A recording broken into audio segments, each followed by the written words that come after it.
You're tuning into the Wild, Weird, and Sometimes Normal podcast. If you have a story or a guest recommendation that you think others need to hear, email me at wildweirdandsometimesnormal@gmail.com. Let's get this started. Alex and Brett, kick it!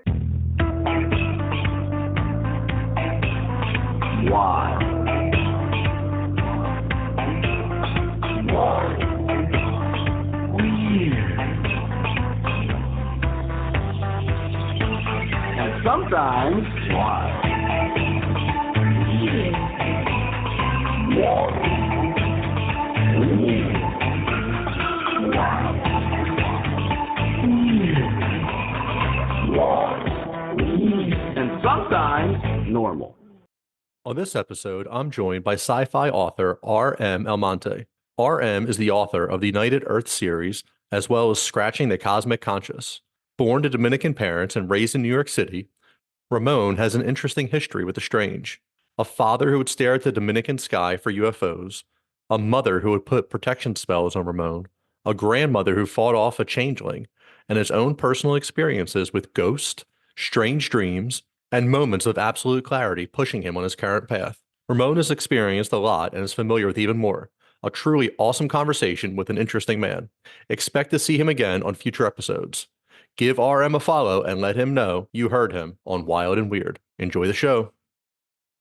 Are you looking to buy a home in New Jersey? Escape the city and move to the suburbs? Finally purchase a vacation home on the lake or down the shore? Maybe you're one of the lucky ones who are retiring and moving out of state. If so, let me help you. Keller Williams and the Real Estate Professional Group have what you need to make your goals come true. Reach out and have a conversation with someone who will put you first. Contact Brian McCoach at 856-321-1212 or email brianmccoach@kw.com. Are you looking for CBD for your pet? My friends at Pure Pet Wellness have what you need. They use the highest quality ingredients. While other companies may use synthetic oils in their CBD, Pure Pet Wellness uses organic ingredients, organically grown hemp, organic coconut oil, organic shea butter, organic beeswax, and that's just to name a few.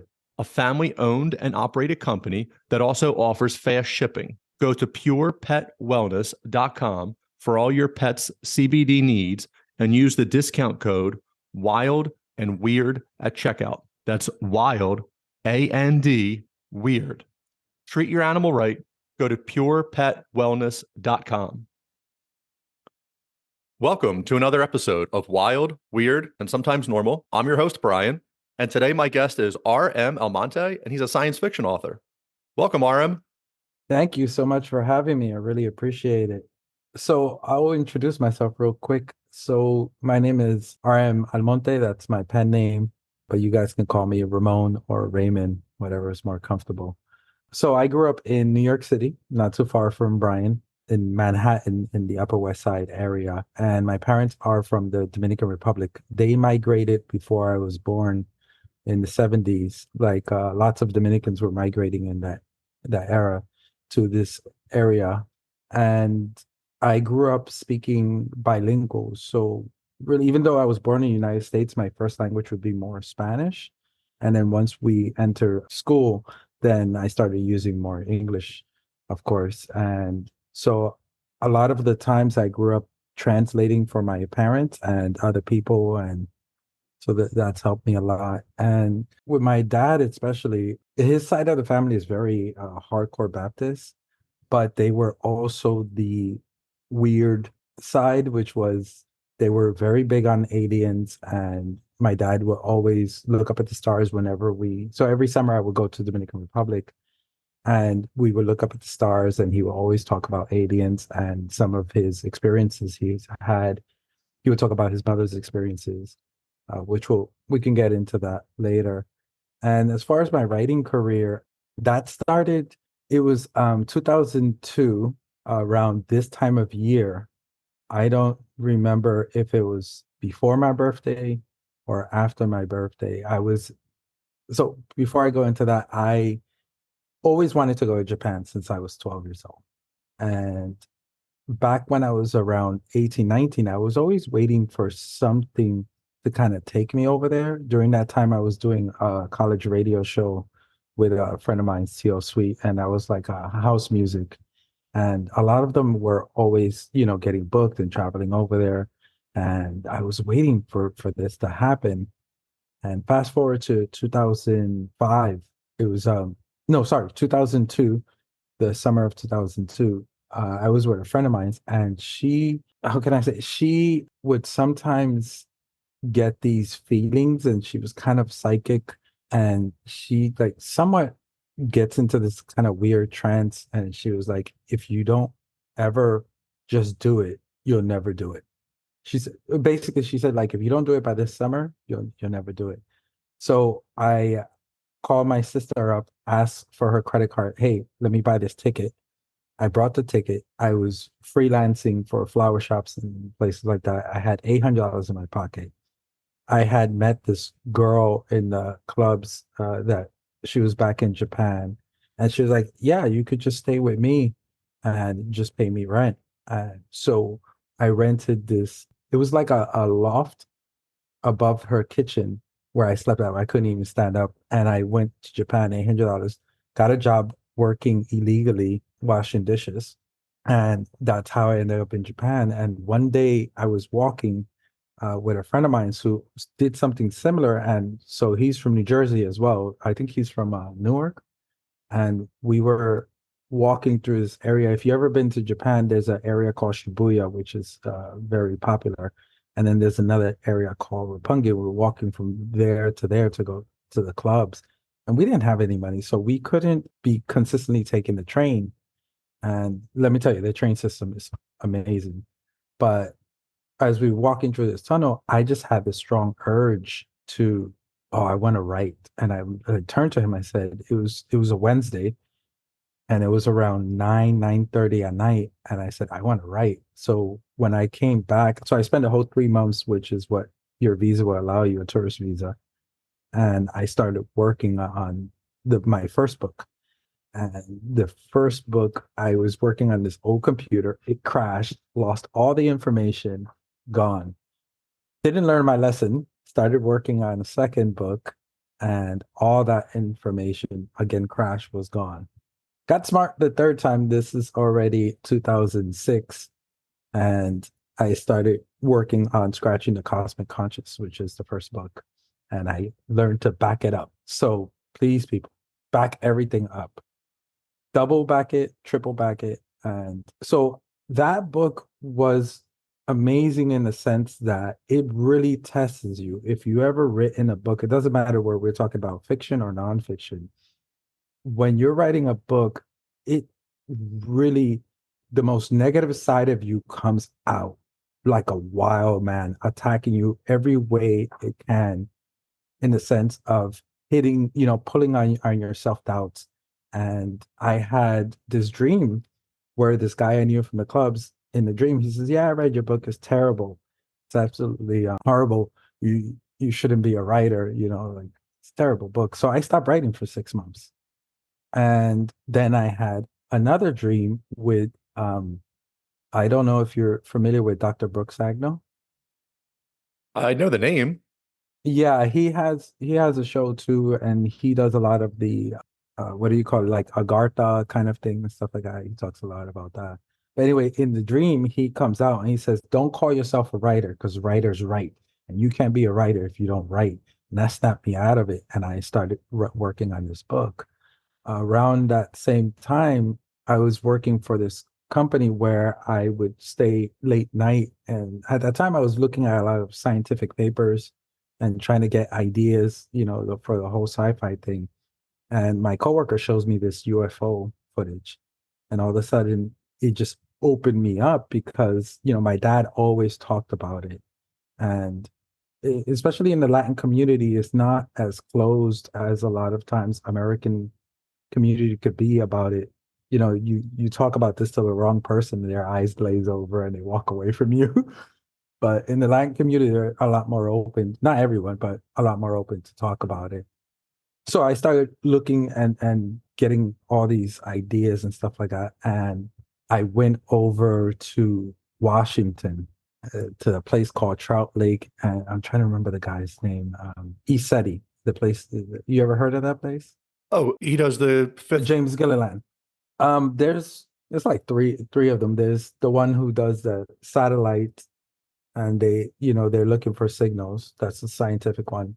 Then there's E-SETI. I forgot the spelling is different, but he has like this land, and you consistently see a lot of strange things going over the sky there, and it's very clear. It's pretty high up. It's one of those things that even in July or August, it's really hot in the daytime, and then at nighttime you need your coat. This is Washington State. Yes. Okay. So it's about an hour away from Portland and a couple hours from Seattle. So I went there and I was, amazed seeing these lights crossing the sky and doing a lot of strange things. And of course, I fed the book. And finally, I finished the book up in 2012. So it took me about 6 years to finish that book. And for those of you who want to write a book, there's no reason for a book to take 6 years. If it took you 6 years, it's because your self-doubt was consistently attacking and winning battles. My next book's United Earth series took about 2 years each one to come, 2 to 3 years each one to come out. And I did one book, and that one is not out yet, and I haven't picked a name for it, but that one I did in about 2 months. So it's, progressing and getting better. Do you feel that you're getting better because now the self-doubt's not there as much, the self-sabotage, whatever it might Oh, be, he's always because there. he's always there. Okay. But are He's you always able there. to combat that more now? Because you're like, look, I did this. Like, I know I can do this. Yeah. So, right, like now I'm not scared of him anymore.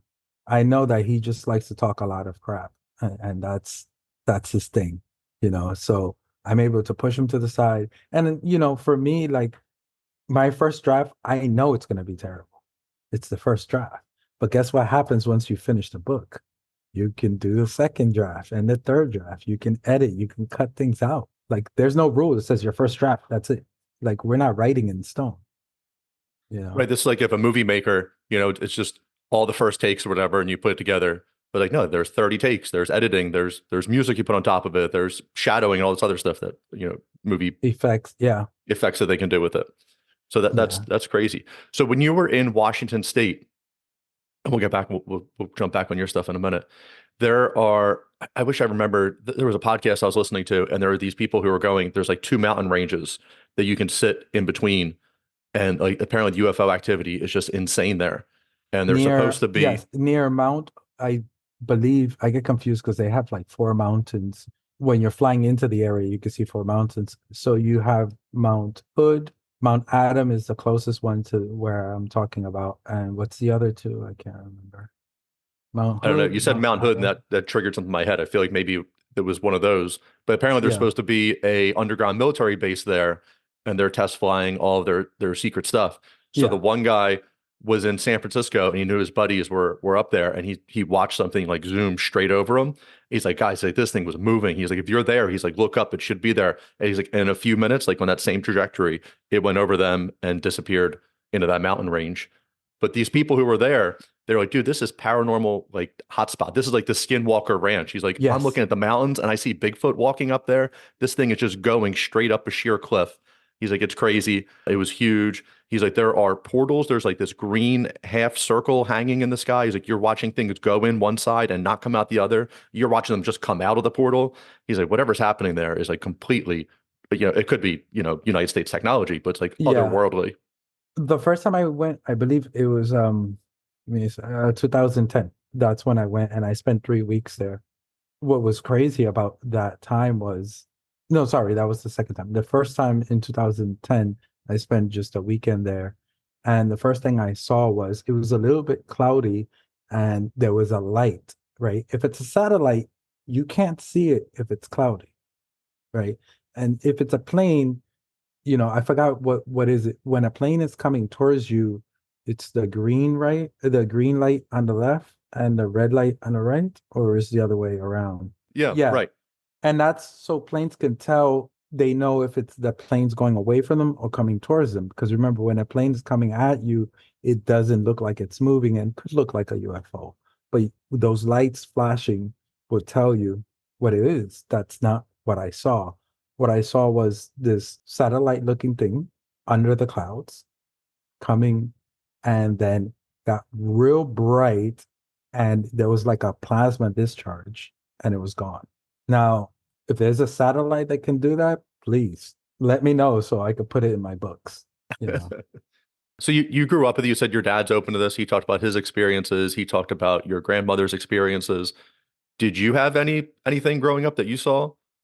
In the UFO world, no, none at all growing up until I went to City Ranch.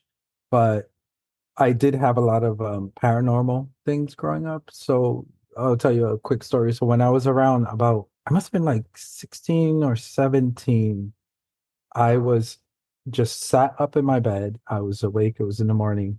And I saw this child come out of the curtain. And the child was dressed like 1800s. The I don't know what you call those hats, but it's kind of big skull hat with a bow. Like the And pilgrim hats, or I mean, I don't know what kind of hat it is, but yeah. anyway, the point is, this child smiles at me and blends right back into the thing.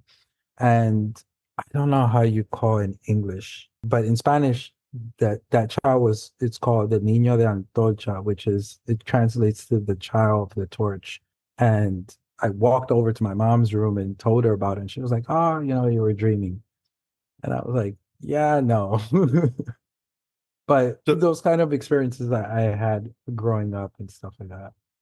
so the Spanish name that you just said for that child, the child of the torch, what does that mean? What's that Uh, meaning in Spanish? Like in what's the in the cultural? in the Latin culture, that would be, so as you know, like in a lot of like the Irish culture, the Italian culture, a lot of the Latin cultures, you get a blending of religions. So because when Catholicism came into a lot of different countries, it was like you didn't have a choice. You were forced to follow it or they would kill you, or torture you. So a lot of times you would get the indigenous cultures blending in with that. So in Dominican Republic, you get the culture of Yoruba blended in with Catholicism, and they would change the names, like, of the deities, and these new names would come out. So this one is the one in the Catholic that would be baby Jesus. They would call it like Santeria, or depending which country, it would have different names, and he's in charge of taking care of children, like to make sure that children are safe, they're not abducted. That's kind of the thing. And my mom, will always buy me those kind of things to keep me safe as a child and stuff like that. What's weird was my mom wasn't really open to the whole idea about UFO and things like that, but she was very open to always doing things to kind of like putting protection spells on us and stuff like that, and having vivid dreams of, don't go there, don't do that, be careful. Those, she was really good at, that person has bad intentions, stay away from them. It's kind of funny. So like, but they say Western culture, but that only means like United States of America. But like, Yeah. not everyone is open to ghosts or UFOs. I feel UFOs are coming along a lot more in the last couple of years. Oh, a lot A, more, a lot yes. more. But now you talk to the wrong person, they're like, this dude is insane. Like, what is he talking about? Yet it's on the news or congressional hearings. But then the Caribbean culture, a type of like magic or spells or beliefs or like burning sage or certain things you might do is bigger there. And you said, oh, your mom's not into UFOs, or believes in them. But to her, that was like, no, that's a little too much. But protection spells and certain candles and doing certain That things, that but part's okay. that part's Yeah. okay. But hey, as long as you're in that world a little bit, that's so you see this little boy blend out of the curtain. He's got his hat on, he's dressed in, old time clothes, and then he goes back and like blends right back in, you don't see him. Do you move out the next day? Like when are you like, hey, mom, dad, I'm out of here. I'm going to Japan. Like this, it's time to go. No, I wasn't scared of it at all. Like I didn't get that kind of feeling of being scared. And because I always heard these kind of stories, it was like, it's crazy, it's amazing, but you kind of move on with your day. Like it almost felt like if you saw someone doing something weird, it's like, this dude did something weird, but you move on with your day, right? Like it's Right. not, it Just doesn't take goes there for over. a second and moves on, and you're not Yeah, giving any more attention. and it's something that unless you're around the right people, you don't talk about. you know, Right. and being the title of the show, this is the right place to talk about This it. is the perfect place to talk about this stuff. Yeah. That's awesome. All right. So you have some ghost experiences, you have some paranormal experiences, your family is open to, different aspects of either things from their culture or not. That make that culture a lot more fun than just growing up and like, hey, everything in the Bible they say is true, yet none of that stuff happens anymore. And, if you talk about it, like you're the crazy one, which is just kind of fascinating on its own. It's funny because like I think like everybody in the world, we have very strong contradictions. And my dad was extremely strict, especially my grandmother, like no dancing kind of thing. Like that's unless you're dancing for God, it's the devil, kind of thing. And that's the devil, but the Spanish version of Satan. But then when it came to the paranormal stuff, they were extremely open to it. So in like I heard, obviously I don't know if it was true or not, but my grandmother had this situation where when my dad was small, there was this guy who came into the house, tried to take one of his siblings, and then my grandmother grabbed a scissor and supposedly threw it at the scissors and it stuck him. And then he changed into a cat and ran off. So in English, we would call those skinwalkers. In Dominican Republic, we call them galipotes. So we do have the stories of changelings in that culture too as well. And I think if you look all over the world, you'll find different names for these kind of people. So, What would happen if a changeling took a child? They're not coming back? Or are they swapping? There's like Irish culture that they would swap they would babies out. swap, yeah. You'd have like this ugly little old man baby all of a sudden. It's like, oh no, I want my child back. No, the story was like if they took them, they would like eat them or something would not good, Not good. Okay, not coming So back. yeah. But I mean, I don't care if you're human or non-human or where the hell you're not coming to take my child. Oh Like yeah, that's yeah. just, Yeah, you that's not know, happening. Right. I was just yeah, wondering, more what happened in the culture with it. That as we talk about, the Irish should swap them out, and then you're yeah. stuck with little old man baby, I guess, and they have to go But and do. it was kind of in the Irish culture, it was more like they would be raised as fairies, wouldn't be the human. So They, the fairies, I think, would steal the babies, and then they would replace them, and then the parents had to. You could like demand the child to come back, but then also you would just leave the child in the wilderness. And they said, like, this all sounds crazy for whatever this is, but like the baby would cry for like days or whatever, and sometimes you would go back, and your baby would be replaced, and you'd get back okay. your original baby. All right. That kind of sounds nuts.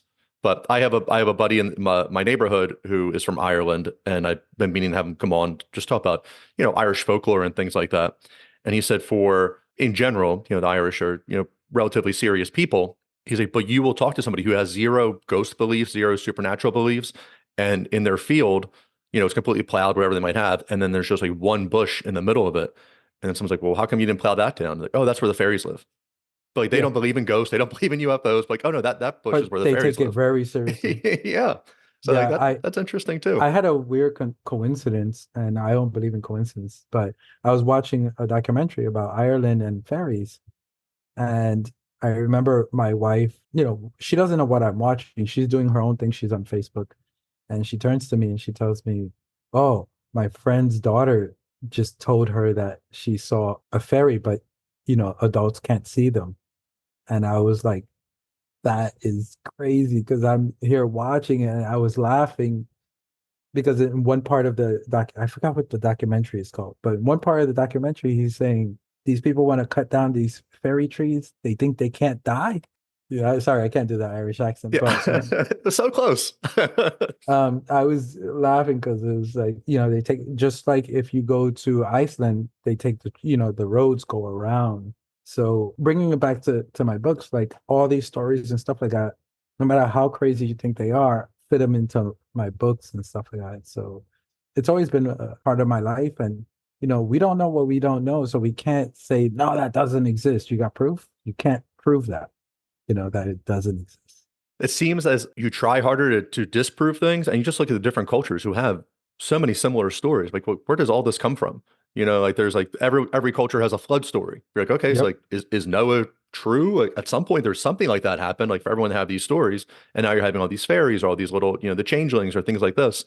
Like that has to have happened at some point. I grew up Catholic and went to church and all that stuff, and then haven't gone in forever. And earlier this year, actually went to a mass with my wife, and it was like the perfect one for me to go to. And they were getting into just, Jesus has apostles or whatever, and they're like, well, how do you know? Like, how do you know that like I'm the one? And they're like, oh, because you do all these healings. He's like, yeah, but everyone's doing all these healings. And he's like, well, how do you know? And like, there's going on. They're like, well, you do this. He's like, yeah, but everyone's doing that. Like, how crazy was it? Even if the Bible is just like 10% true at that time, 2000, 2,500 years ago, whatever, you're having just mass miracles, like everybody doing them and like everybody claiming to be the prophet. Yet, he was, the chosen one they picked and went after. But there were other ones at the time. Like, how do you know? Oh, this guy, he was just lying about it. But like, he's just doing mass healings and he's just, feeding hundreds of people, whatever it is, like whatever the story might be. Like, what a wild west of a time back then of just craziness going on that none of that happens now. And if you told one person about one of those stories happening now, they would think you're insane. Yeah, I don't know if I think a lot of those things happen now too as well. It's just that everything is written off. So I don't know. Did you hear about the sorry, people. I know we're jumping from like That's A all we to do here. Z. We just go left to right, left to right. Everyone's on board. Don't worry. So did you guys hear about the one in Miami? Oh, the Um, Miami aliens that came to the Biscayne Bay Mall? Of course. yeah, and I was like, darn, nobody sent me a postcard. I could have driven down. It's only a Yeah. 3-hour drive, but What do you think about that? you know, I think something did happen because I didn't grow up in a great neighborhood, and I seen police come at shootings. They'll never come 100 deep like that. The only time I saw that was during 9/11, where it was But every unit in the entire tri-state area came to that. That's obviously understandable. For this, if the entire mall was being blown up by a terrorist, yes, I can understand that. But that's not what happened. It was like supposedly two groups of gangs fighting. it was And teenagers and fireworks and, whatever it might have been, gangs, teenagers, whatever. But there wasn't the lines, the police, like, one doesn't, it I was guess over Miami a has that many hundred. police cars. I was like, how many police cars does the city have? Yeah, it was over 100. So that means they were coming also from close by, from other areas. So something happened, and there was one guy who was saying, and the way he described them, I was just like, wow, I'm putting that in my book. He was saying that, they were walking and they were like shadows, but they wouldn't walk, they would like phase forward, you know, They were kind glitching of. in and out and moving forward as they were doing it. Yeah. What was This is great business for you, man. Like the crazier the story, like, oh, I can put that on my book. You don't even yeah. need the proof to be like, hey, there's Miami Mall monsters. You're like, nah, so put that on my book. Yeah, I just added it in. It was amazing. But here's the thing about video. Do you remember the one about the guy who I think he was like a homeless guy walking across the street, and this guy just teleported, grabbed him, and took him out of the way of a truck coming? I've seen videos like that. I don't know if I've seen that one though. It was like late at night. There was this truck coming, and a guy was gonna get rammed, and this other person just like it was like he teleported in, grabbed them, and teleported, dropped them off on the other side of the street, and then he was gone. And they said, "Oh, that's a video game." Okay, where is it? I haven't seen a video game. Especially back then, I like big into video games. So where is the video game? So my point with that is it's so easy to write these things off, and people just, oh, that's our Earth lights. Okay, prove it. What is Earth lights? Where's the proof of, like you'll hear scientists just come up with excuses with no proof behind it. They My just favorite change the one, science to make it match whatever they want to say. And like, well, when it like the Earth's atmosphere now goes out past the moon, yeah, like they're like that. And I was like, well, when that like, oh, so we've or never left the atmosphere. Like, what do you like? I don't understand. the temperature inversion with the 1952 UFO over the Capitol. Oh, that's a temperature inversion. Really? They We don't haven't look like seen one. that. We haven't Yeah, seen it since. That's yeah. something that should be provable and happens over and over again. Swamp gas. Even the scientists were laughing at that one. With Yeah, they really just come out with the most nonsense stories. And then the clouds I love, just like all the different shapes of clouds that come out. You know, I don't know how much you read into HARP or anything like this, like the weather modification or DARPA Yeah. doing it. And but they always have such an explanation. Like, I've never seen those clouds. Like, wouldn't like where are these pictures? Like they're amazing to look at, but then it's like, well, this kind of looks like why are they each little like sandwich cut? Like they're just like little triangles that are all Yeah. puffy up next to each other. And like, well, actually, that's actually called this, this, and this, and it happens every 6,000 years. Like, okay, sounds like you kind of made it up. Yeah. But it gets written off. But here's the thing. If we have a video of me and you getting trashed at a bar and we like, start trashing the bar, everybody buys that right away, you know. Oh But yeah, if there's an alien there trashing it with us, oh, that's CG. yeah, that didn't happen. That didn't happen. It Yeah. is it does make it hard all the videos now because CGI is relatively cheap and people can just do it in their basement and like the kids nowadays can just, do Okay. everything they can do. I'm gonna say one thing about that. For those of you who are wasting your time doing free CG to make up fake UFOs, come to me and make a book trailer for me and use put your CG to work. I can't pay you much, but I'm going to give you more than making fake UFOs. So if that's all CG, please email me. Yeah, it just makes some of them just are hard. Like when Tom DeLonge was on Rogan, I don't know if he was on the second time, but he was definitely on the first time. And Yeah. like, that's when, Tom DeLonge was read in, he was starting To the Stars Academy, all this stuff. And he was just like, oh, and like, here's this video. I know this one's real. And he's showing it, like some of the videos that he was choosing that are real, like looked like the most fake thing I've ever seen in my entire life. Like it's the circle UFO that kind of just like flings back and forth. It's like the top of the screen. It's like the little silver old school 1950s like science fiction Oh, is that UFO. one of the from the guy in Switzerland? What's his I don't name? know who made it, but DeLonge's like, no, this one's real. And Rogan's like, dude, like I'm pretty sure people came out and said like that was attached to a fishing line and it just swung there. Now there are other UFO videos where you're like, hey man, like what Yeah. is that? But like he was picking the most obvious ones that were like, are you Um, sure some that's something Meyer, Billy Meyer. and he was making those? And like they would throw Um, frisbees, whatever they would do, and they would take the picture and like, hey, in 1960, 70, 80, like that's pretty amazing. You're like, oh my God, like what is that? But as we've yeah, gotten better the and better, the Billy Meyer story that's in Switzerland, he's the one who pretty much made the Pleiadian aliens famous. And I kind of questioned some of that because some of the footage that he showed that was supposedly like this Pleiadian girl was shown to be these two girls on a talk show.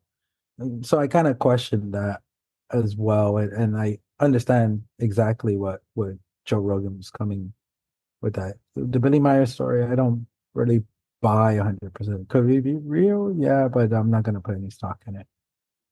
do you follow Corey Good or Dr. Michael Sala or any of these guys? Like Corey Good's like in the secret space program, and now he's on Um, Twitter and he posts about it. And Dr. Michael Corey Good, I Sala, remember hearing a couple of things about him. I met him before, way back I think 2011. I started doing a YouTube show called The 100th Monkey, and I got to interview him several times. Corey So, Good or Dr. no, Sala? Dr. Sala. Okay. Yeah, And their stuff's really interesting and like a lot of detail. And it's also like, all right, like I'm well, on a fine line with a lot of that stuff. yeah, he Dr. Sala really goes into like looking at, he's more of a journalist, a journalist investigator kind of person. And for a short while, he was doing like a daily UFO thing, which I found so cool. But I Yeah, I think think his that's gotten website's like very hard to do. exopolitics or something, that's what Yeah, he calls it. Yeah.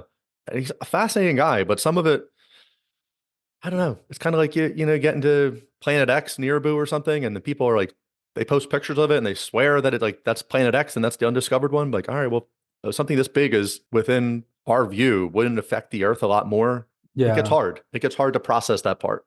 yeah. It's kind of like with flat Earth thing, really. Like I feel the flat Earth thing, and also what we have, where what do you call that theory? Like the Earth is solid, and we have all these different layers. Like I feel between both of those, there's something missing.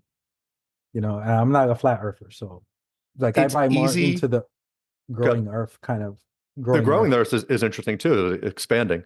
It's easy to get sucked into some of the flat Earth stuff because NASA lies to you. Like that is provable. Like they just Yeah. take tens of millions of dollars. It's like something like $50 million a day they have, and none of their stuff. Like, oh, we grew a potato in space. Oh, we took a flower up. Oh, we like you lost the technology to go to the moon from 1969. We can't go back. Well, from the 70s we were in there, and now we can't go back to the moon. We erased all the tapes. We erased all the data, all the telemetry to get us No, we to the moon. accidentally lost it.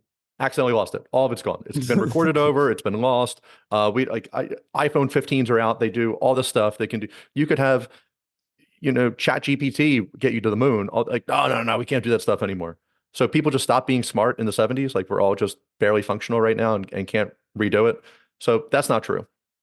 They go there. You see some space bubbles when they're on the space station. You see, Yeah. like, well, that's because they're in water, because it's being filmed underwater. Some of that stuff is filmed underwater. They're doing it.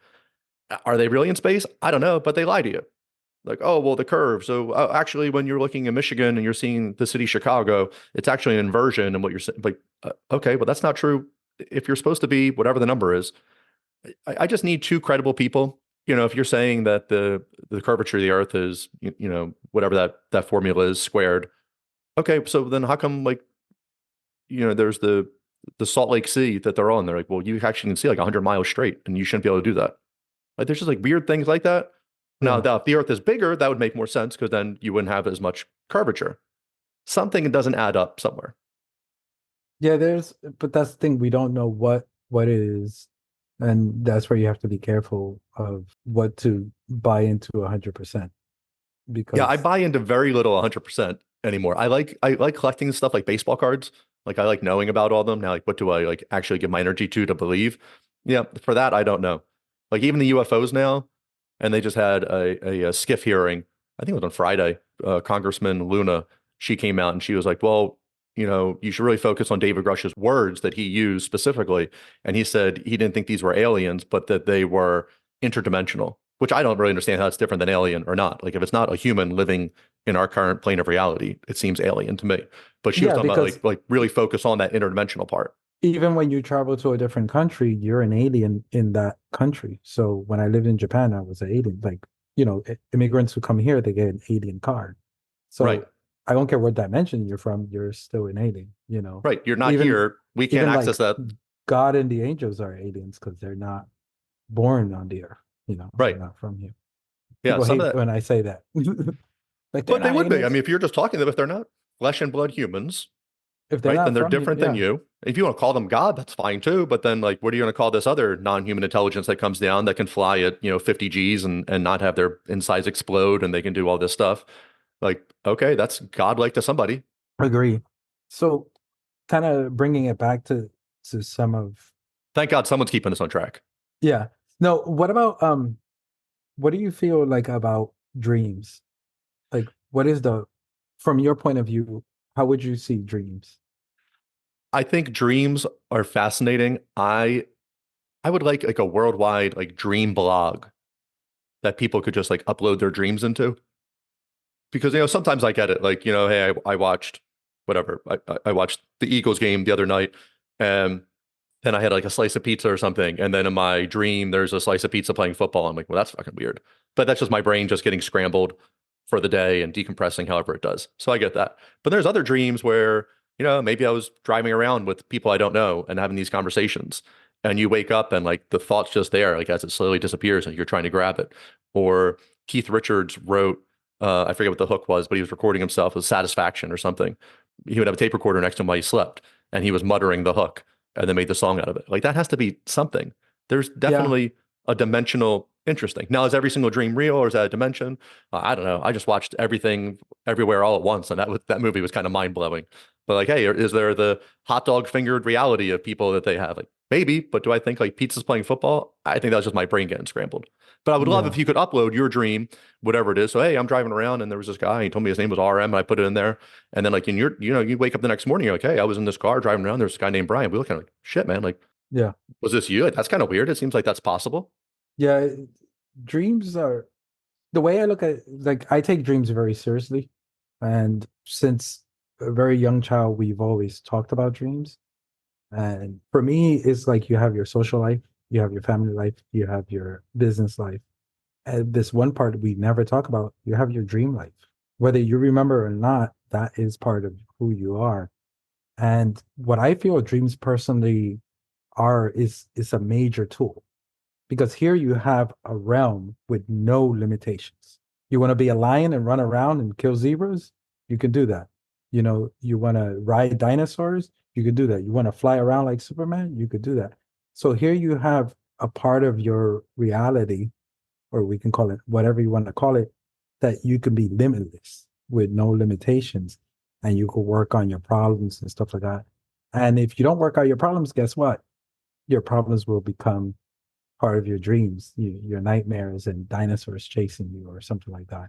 And of course, it's different to everybody. That's why I don't buy into the if you dream with a cat, it means this. If you dream with a snake, it means this. Because the thing is, the way you grew up, Brian, the way, even though we're both Americans, we grew up less than 100 miles away from each other. We grew up very differently. So the way, even if you're a part of the same culture, it's not the same family root. Even your brother and sister are not going to have the same idea. So the way dreams are going to explain things to you in symbolism are not going to be the same way as you would see them, as somebody else would see them. So that's why it's important that you write down your dreams. The first thing you think about is, what did you dream about? And when you get to the point where you can have lucid dreams, of course, some people would take that as like, all right, hot girl, let's get busy, or, let me fly around. But you can work things out in your dreams. And like, I've had dreams where an entire scene of my book, I I'm watching this like on TV, and the whole entire sequence, and I was like, thank you.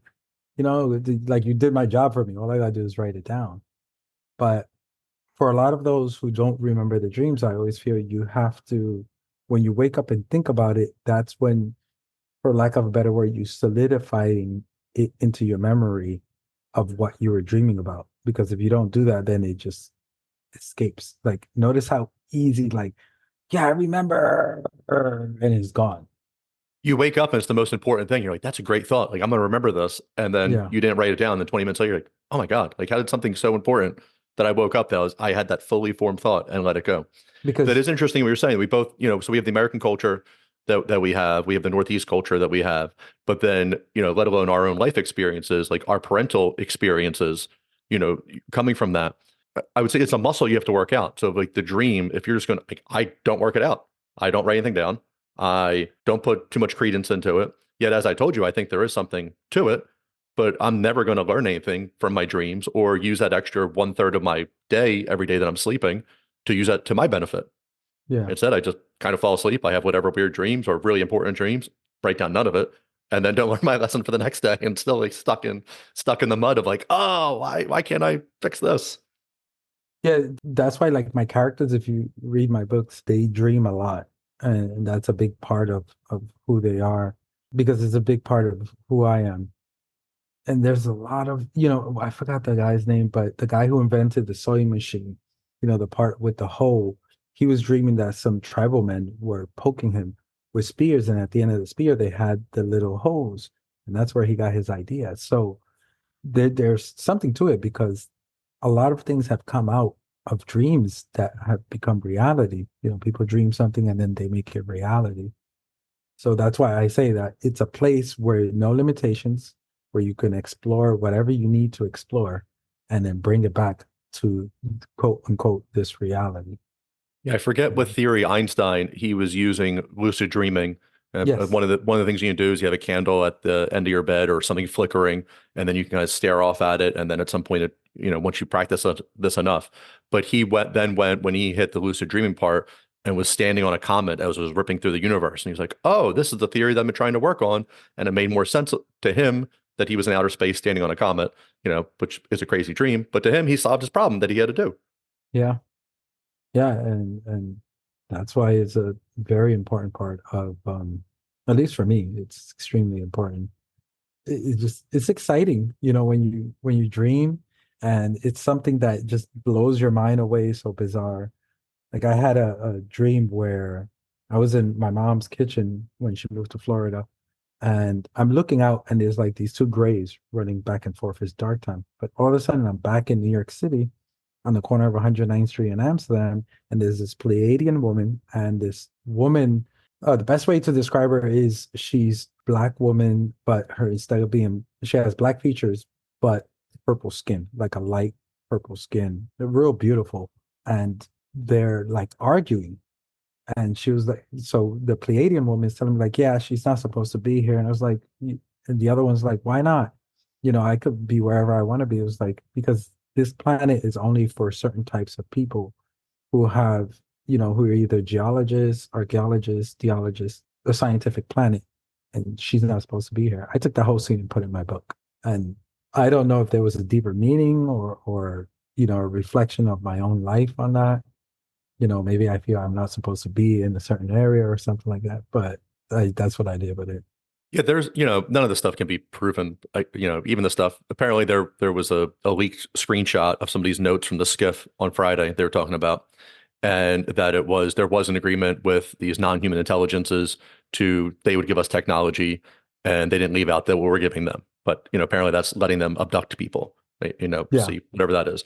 But that there was 5 different types of non-human intelligences recovered. Their ships are all different from each other. Their UFOs are all different from each other, and their bodies are different, and their makeup is very different from humans.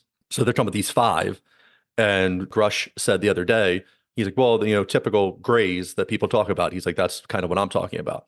So now you have 4 others, and it's like, okay, what are we talking about? Like Pleiadians? Is that one? Is the tall Nordics they're supposed to have? It makes that stuff interesting. There's also people say this is like the training plan. It's only meant for like certain people. And like, you can kind of come and observe season 2024 of the Earth if you're, this purple woman or whatever it might be to come here. Yeah. But it's not meant for everybody. If you're trying to work it out or like, did we choose to come here or whatever it might be? Like, hey, that's my struggle every day of trying to figure out. But it is interesting, what's out there Yeah. and the different thoughts. I've heard that a lot of people saying those things. There was a point around 2017 where, and it's not that it still doesn't interest me, of course, it still interests me, but I feel once you start digging into that, you hit the ceiling because, okay, I'm past that whether UFOs are real or not. I feel there's definitely life out there and it's visiting because we would do the same if we can. So I want to know, I'm at the point where I want to know what's their culture like. What do they eat? How do they deal with certain problems that we have? Enough with the, we're having the same, like how much can same conversation from 1950 to Yeah, we have 80 years of the 2024? same conversation. Yeah, it gets boring, Are And they it's like real or not? It's like we're the New past York that. Times came out, the record of the paper of record came out of December 2017, whatever it was, and we're like, yeah, UFOs are real. The Tic Tac video, the Yeah, Gimlet, and like people barely batted an eye. And like within people, if we have our own community here, but like people within our community are like, yeah, like no shit, man, like we know this stuff. Like what's next? And now here yeah. we still are. What's that? 7 years Having the later, same, 8 years later, and we're still having the same conversation. And it's like, all right, where do they come from? Like, what do they do? Do they have jobs? Like, are these soldiers being sent here, or are they like the priest class? Like, because we would do a little bit of both. I also get a little concerned that we like to shoot at UFOs, and it's like, well, we're probably going to send the Marines, and maybe a theologian would go as well, archaeologist or some type of scientist. But like for the most part, the ship that we send to explore another planet, the most of it's going to be like special forces. So maybe stop shooting at them instead of just assuming that like yeah. we're all superior. Yeah, that's like you meet Mike Tyson, you take a swing at him. Right. Like Like they find the what's biggest human being in wrong? the world and try to hit him in the jaw. And like, What maybe is not. wrong with you? There was a guy in a plane starting a fight with Mike Tyson, of course, but and this is but going back to the UFO thing, it's the same thing. Like stop shooting at random things without you knowing what you're shooting at. You might be shooting at the Mike Tyson, excuse me, of UFOs, like what's wrong with you? Right. They're all Um not backyard explorers or whatever, Explorer movie with Ethan Hawke. They get out in the outer space. Like these aren't like little kids flying these things around. Like they're intelligent beings that have ways to evade, for the most part, to evade, yeah. our superior technology that we have. But yeah, I'm in the same boat as you, man. I just want more answers. Sometimes I feel like we're really close to that. And other times I'm like, man, we're in so much disinfo right now. Like none of this is true. Yeah, I might be it's back all the way to being like, you know what? I don't even believe in UFOs. None of it was ever real. Like it's so hard sometimes. I feel like we're stuck in the same conversation and it's kind of tiring. But I've had my own experiences and mostly through dreams where I'm talking to these beings and stuff like that. And in your dreams, they'll tell you certain things about yourself. Or I remember a long time ago, I had this dream, and it's always like these kind of people that they're really, really tall. And I feel like they're some kind of guides or angelic maybe, or something like that. And they'll tell me certain things. And when I'm kind of acting the wrong way, they'll yell at me too as well, like a very parental, and they get angry, or they'll tell me like, "Hey, you're doing a great job here, keep up that," or something like that. So I'll get guidance from that. So I feel like through our dreams we can connect to a lot of different beings. It's kind of, sometimes I remember I had a dream that I was seeing a friend of mine's, but back before, way before I knew him, when he was like 19, and I described it. I said, "Did you have long hair? Did you wear a leather jacket, in 1980s?" And he was like, "Yeah." And I was like, like, I saw what you look like. I find that Again, fascinating. yeah, Like all that stuff is just, there's stories of the people do the ayahuasca retreats in South America and the two shaman, which is like, oh, I'll see you later tonight. And they go to like different parts of, the country or resort, wherever they're having this at. And they're like, the people like, what are you talking about? He's like, oh no, like we go on like ayahuasca journeys and we're conducting it. Like I see him in that world. And like they interact and like the other guy will be like, yeah, oh, I saw, Ted and he had a green shirt on. And then like he runs across Ted the next day. He's like, hey man, I saw you last night in your green shirt. He's like, how did you know I had a green shirt? He's like, I was in that world with you people. And it's just, that stuff's interesting, that alternate reality, that extra layer of dreams. We were advanced enough and we could interact with, other dimensions, other planets, other things, but you probably would and reach out and give them advice. Now, is that good advice or bad advice? That's kind of up to the person yeah, doing it, but that seems nice that you have guides for you that are pointing you in the right direction and reinforcing, the correct behavior and letting you know where you're slipping up. yeah. It's funny you say that, because with the whole thing that I've noticed, even if you have like bad intention, a lot of times you're not going to be allowed, you're not going to have the vibration in order to be at those levels to do those things. So it's kind of like when you meet a person and you're like, this guy is creepy, man. Like, you don't know why, but you just feel it all over your skin. Like, this guy is creepy. And what do? You move away. Or, you don't hang out with the same friends that are doing the same thing that you guys were doing back, when you were like 15, 16. It's like, dude, you're still hanging out in front of a 7-Eleven. You're 40. Come on. So it's kind of that same mentality I feel when you're dealing with those kind of beings. You're gonna attract what you are. If you have a low vibration, you're gonna attract physically and spiritually and mentally. You're gonna attract those things. It's Yeah, like, demonic possessions, things like that, yeah. people go on about. It's a crazy world, man. So you're reading literature, you're watching movies, we're talking about a lot of the same stuff here, and then you're incorporating that into your book. How much of this do you take as like whole cloth fact, or are you just interested in it, or like where does that fall for you? Well, the things that can help my life out, I bring it in, and the other stuff I put it in the storage of not sure. So, is there life out there? 100%. Because just look at our Earth. There's life everywhere. Even I think they found life some like poison lake, and it was something that we even go near it, we're just gonna drop dead. And there was life in there. They've found life on the side of the space station, life in deep caves, life in boiling water, deep down in the sea. Yeah, the sulfur vents that are coming up boiling, and there's things like little crustacean Yeah, like things picking out the things that are coming out. lobsters and shrimps and stuff like Yeah. that. They find a way. Life finds a way. Yeah. So it's gonna find a way all over the entire universe. So there's definitely life out there. That's very selfish of us to think that we're the only ones. And that's why I write about this. My dream is that somebody is gonna pick this stuff up, whether it's my book or somebody else's books, and start working on these technologies to get us out there. Like, and past whether it's real or not, like, hey, how can I get a ride? You know, how can I write about your culture? Like, I was very interested in Japanese culture. That's why I lived there for 12 years. I would like to go visit whatever planet it is, for a couple of weeks or something. Stay at the Club Med in the Pleiades system or something. That stuff is interesting. And I don't know where I heard the other day. So the first time we can do interstellar travel, our first ship that gets sent out the technology is going to improve so much that the later ships will get there before the first ship that you're going Yeah. to sign up, to go like, hey, I'm gonna be the first person. I guess you'll be the first person on interstellar ship. But like all these things you thought you were going to check off first, you're going to get there, and there's already going to be an established Earth civilization, former By the time you Earthlings. get there, right? By the Yeah. time you get there, so that stuff's kind of funny, doing that. If you start getting into interdimensional or like wormholes or something, I guess that goes a little faster.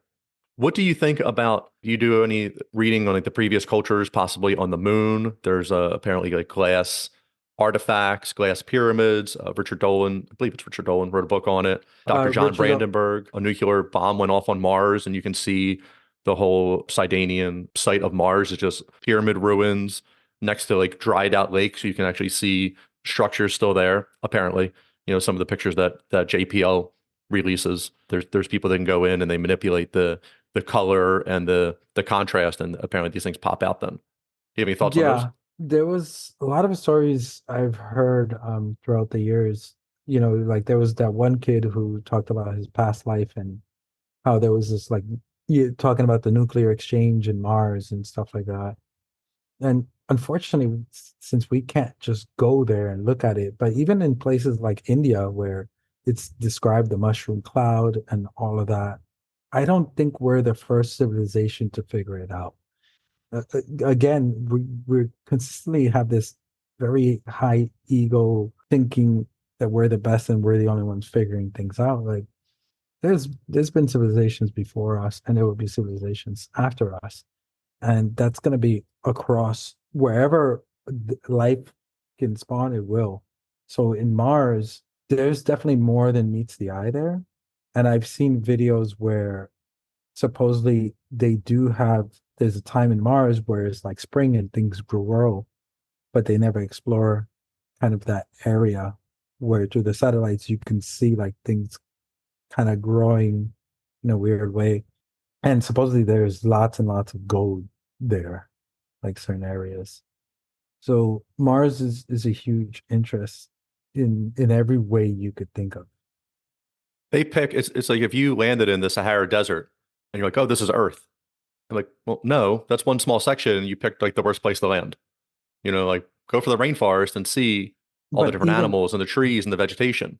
yeah, but even in the Sahara Desert, there's lots of life. There's ancient ruins all over the place. You Right. know, If you dug and you went around, but if you just landed in general with a rover and be like, I'm going to drive 1 mile today, I'm going to drive 10 feet and look at this amazing little speck of sand that I found. And they spend all this yeah, stuff. And it's like, can we maybe figure out, like, go next to these? Hey, if they're not ancient ruins, it also seems like maybe they intentionally do that. But a lot of crazy people, quotes, are like, hey, man, look at these old ancient ruins here. And your rover's already there. Like, go send your rover over there or send yeah, another rover or do something. yeah. Go look at it. Go take a look at it. I'm sure they have already. It's just that's not something put out into the public. Yeah, we have our shitty rover that's up there right now, and then they have like 50 other high-tech ones doing other stuff. But we have this little remote control robot going. I want to apologize to the audience because I keep forgetting names, but there was one guy who claimed that since he was a kid, he was being sent to Mars for different missions and things like that, and he was part of this program. And I never bought into that 100%, but just he described this civilization, what humans in that planet kind of look like. They were like short, stocky. The best proof is always I find experience, even though scientists will always say like, well, even that. Yeah, but if I experience something, I'm not going to write that off, unless, there's proof that I'm psychotic. And even then, like, I feel like you're just tapping into other dimensions and not having any control, and things are just coming at you. So you're just kind of like snapping. Right. So Nikola Tesla, famous inventor, free energy, things like this. And he said himself, he's like, people on Mars are telling me what to do. He's like, half these ideas, like I'm just getting told by someone else. Like I'm tapping into this, Yeah. this ether of knowledge, and they're telling me what to do. So that's fascinating. But like, don't believe your own tangible experience of, hey, this happened to me. But well, theoretically, and according to science, that can't happen because this, and this. But if it's repeatable to you, like then that's happening more than something theoretical that you can't do. Yeah. You know, but that's the great thing about life. I feel that no matter how many answers we have, we're going to have that many more questions. The more we figure out, the more questions we're going to have. But that one frustrating question is like, is there life out there? Like that just needs to be answered. And I feel that that's been answered for me, but then again, it's the frustration that we should have been there already. I remember in 1985, 86, I was in the fourth grade and the teacher's telling us, oh yeah, by the time you guys are this age, we're gonna be on Mars. We're gonna like, he had this whole space station thing built in a classroom and showing like the little guys, walking like in what was the movie? Space Odyssey, 2001 Space Odyssey. Oh yeah, yep, the Kubrick movie. Yeah. And he had that all built out. And by the time you guys get to, and it's frustrating. It's like, it's been how many years and we're still talking, having the same conversation. And that's the hard part with the UFO stuff. And you're talking about somebody will invent this technology and put it out there. But you can go through like the patents and see things that have been seized for national Yeah. security. Yep. And people have made cars that run on water. And you Water. travel across the whole country in 11 gallons of water. And then that technology just gets seized and it gets wrapped up because we just And stick to this people whole fossil fuel disappear. nonsense. Yeah. People disappear, tragic things happen to them, whatever it might be. It just seems that we're like the roadblocks that come up, they're intentionally put up. It's not through lack of trying. It's not through lack of education or the wanting to go do the adventure, the spirit of adventure.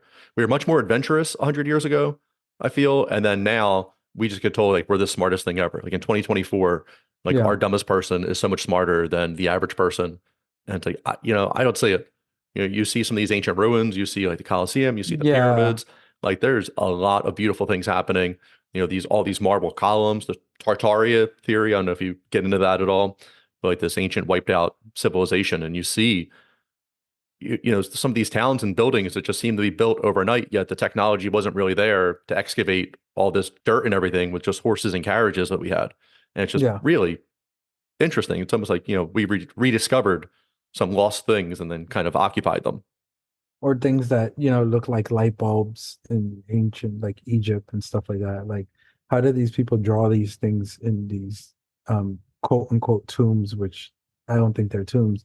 They'll draw these things out and there was no lights, there's no soot, and then they have these things that they drew out that kind of look like light bulbs. So Yeah, they want to gloss over that so fast and be like, we don't understand. They just had fires. Like, all right, where's all the soot then? And be like, well, okay, moving on. Or, yeah. they have the one hieroglyphic and it looks like this kind of light bulb within a light, and that, a modern light bulb does kind of look like that. I'm like, no, but that's actually just his thought in his brain is coming out. Like, okay, I'm What sure kills that's me what it too is is. that a lot of them, they're Egyptologists or archaeologists. That doesn't make you a geologist. That doesn't make you an engineer, electrician. Like that's not your field, right? Like I'm a sci-fi writer. I'm not gonna act like I know what it's like to write a thesis book because I've never done it. That's not my specialty.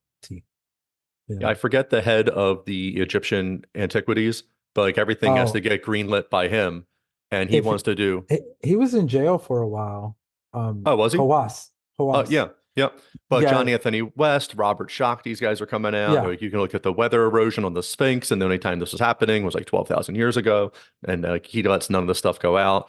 There's apparently a hatch in its back, like more than apparently. There's pictures from the early He could. 1900s of people going in the hatch that like, no, that doesn't exist either. Didn't he like kind of ban Anthony West from there? Like, I guess they were allowed to go there, but he would just poo-poo some of his requests that he had. You have to get but special I think requests to later on go. he kind of not allowed. But I know he was in jail when the government changed it over in Egypt. Hawass, I forgot his first name, but and But none you of this know, would take away from the Egyptian yeah, culture. It would just grow it even more. And like, not only were you guys amazing 2,500 years ago, you guys were amazing 12,000 years ago. yeah. And they were showing how by the Sphinx that there's like caverns, because there's supposedly the theory of that there's an ancient library, the Atlantean library is under there. And supposedly they found the caverns and stuff like that, and Hawass just completely like covered it all. It was like, no, no, no.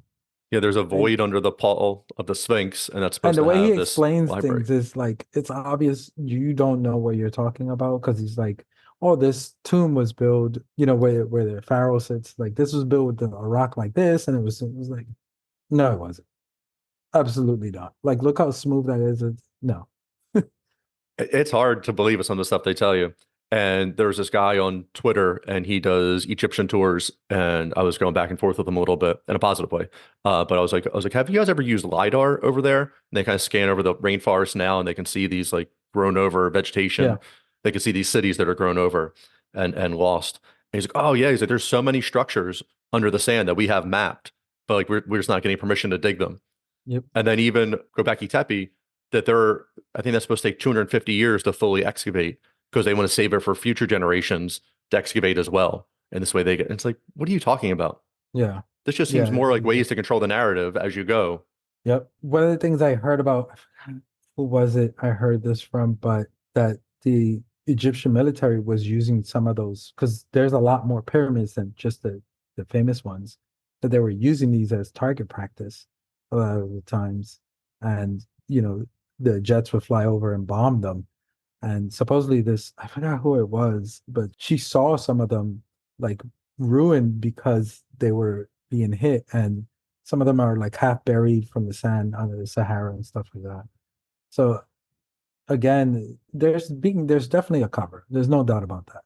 What the cover is and why they're doing it, so we start asking ourselves the questions like, why wouldn't they tell us about UFOs? Is it really about the aliens, or that the people are going to run wild and start attacking each other and stealing? No, is it more that what are they? Well, they're not filling up on Exxon to get here, but what are they using? How are they getting here? It's the free energy that they're covering up. And then if this is interdimensional and these things are showing up as like a 3D entity person, then that means that like we could escape the system. The system of death that they put us in, the system of bad food, of Yeah, scientifically grown, lab meat that they want to give everybody, and the big pharma, everybody go on your medicine and just take this forever. But if like you could just be like, you know what, I want to go live on Jupiter for a little bit and see what that's like. I know they actually their monetary thing is like kindness. And the kinder you are, the better of a house you live in. And there's people like there's you couldn't even comprehend some of the things that they might have, but you yeah. have to tie it here to the dollar and everything else you want.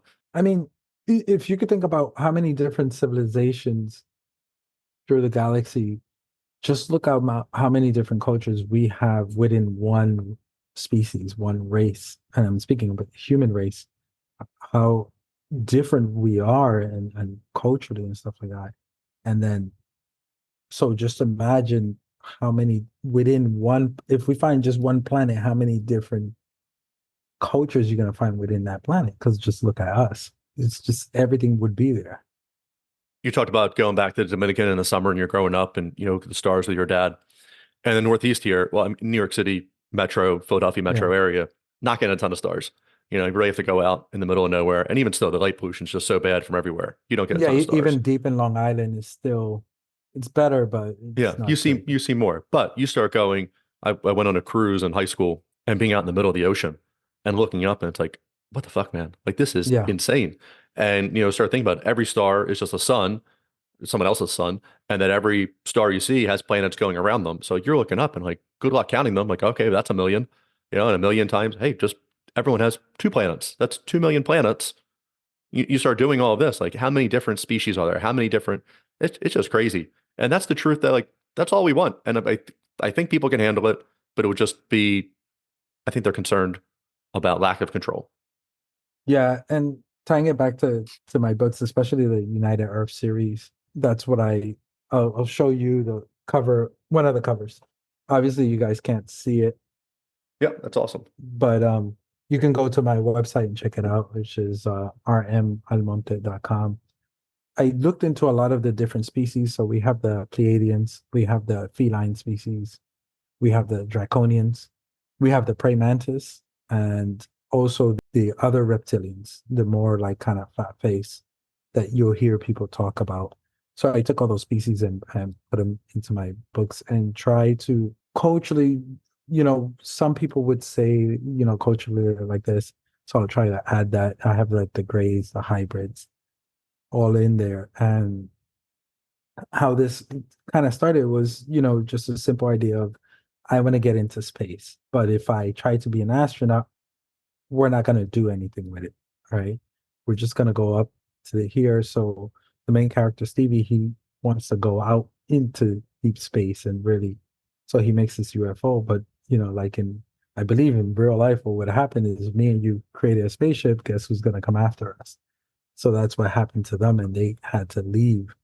But they bumped into like good cultures and bad cultures, and then the draconians, and that's where things kind of heat up with that. And I never know how to really take those videos when you see like it'll be like President Biden or some lady, and you'll see her eyes like turn into They do um the sideways blink, like the pupil will yeah. do like a sideways blink.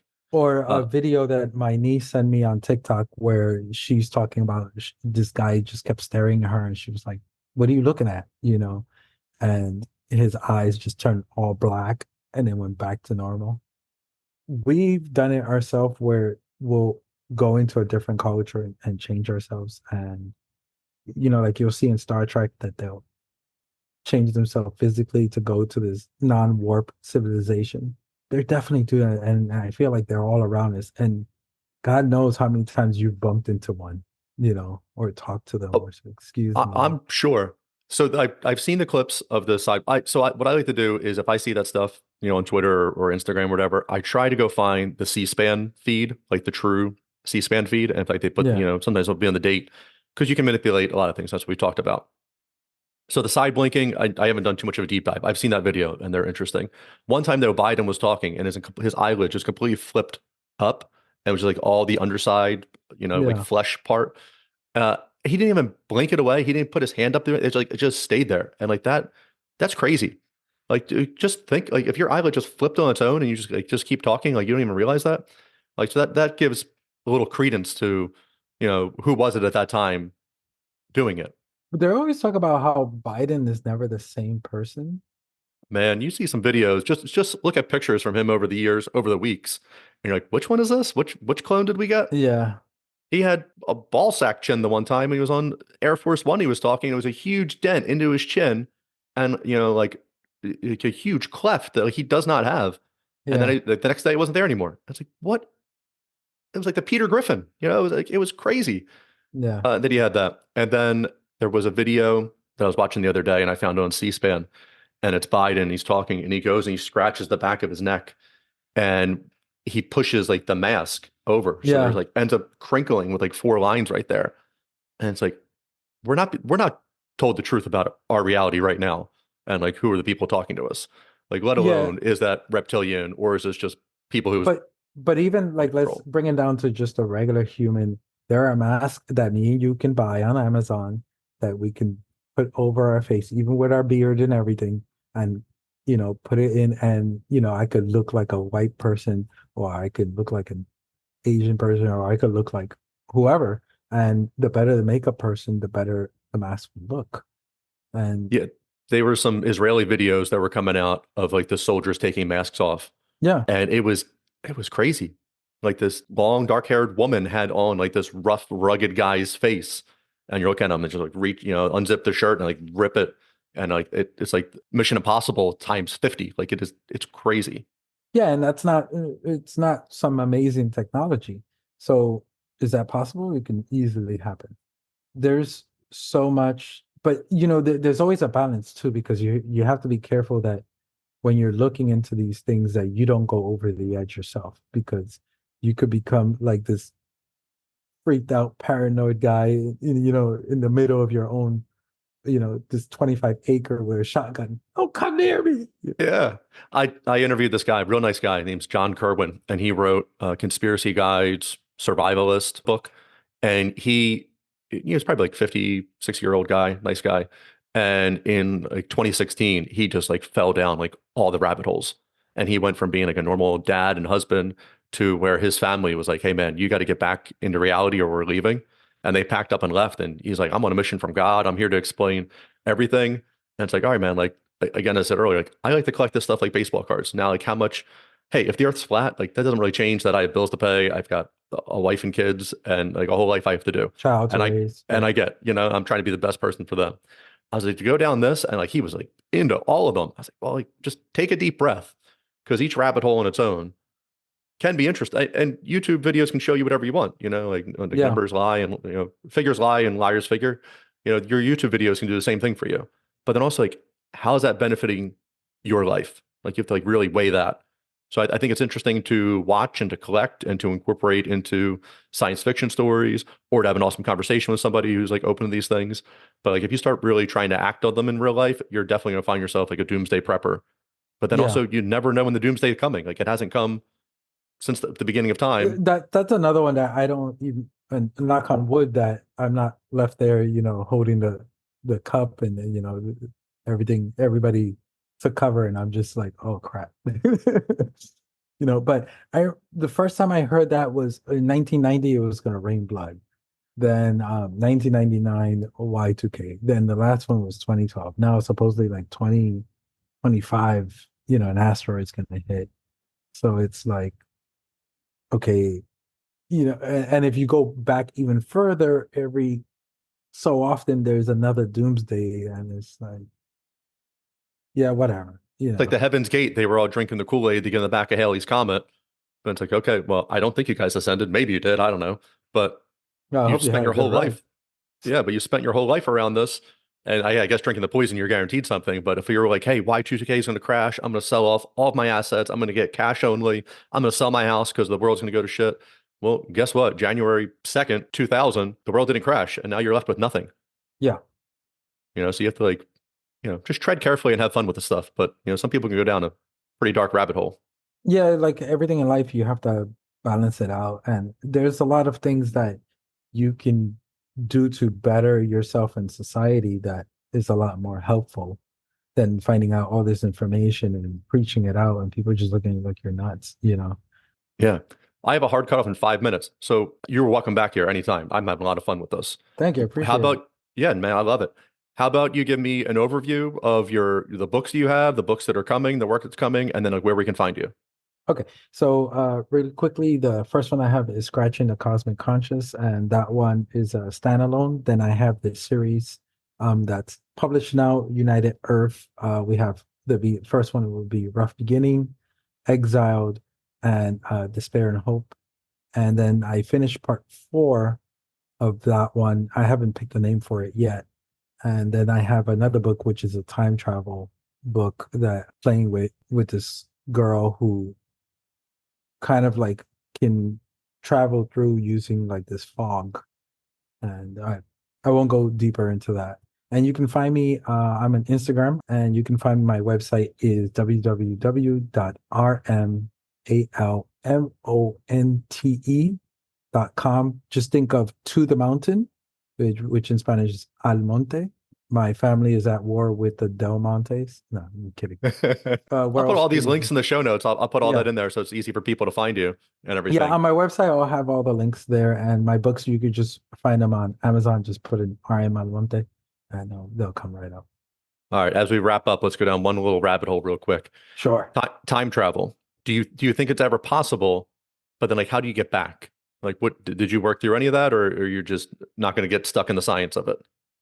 I Like if we didn't create a really, time machine here, it doesn't mean there's a time machine somewhere else. Like you think you yeah, need portals? the way I worked it out in the book was more this fog that she meets when she's younger, and that fog is supposed to be what controls time. Okay. And it gets more complicated than that, but basically when she is near water, that fog comes up, and she can go jump to the next thing that she has to do. Kind of similar to when people, dude, you've been gone for, 3 weeks on the plane, and all of a sudden, like, you appear 3 weeks later, like just a mile away from where you disappear, or sometimes on the other side, Yeah. those the Bermuda Triangle kind of stories.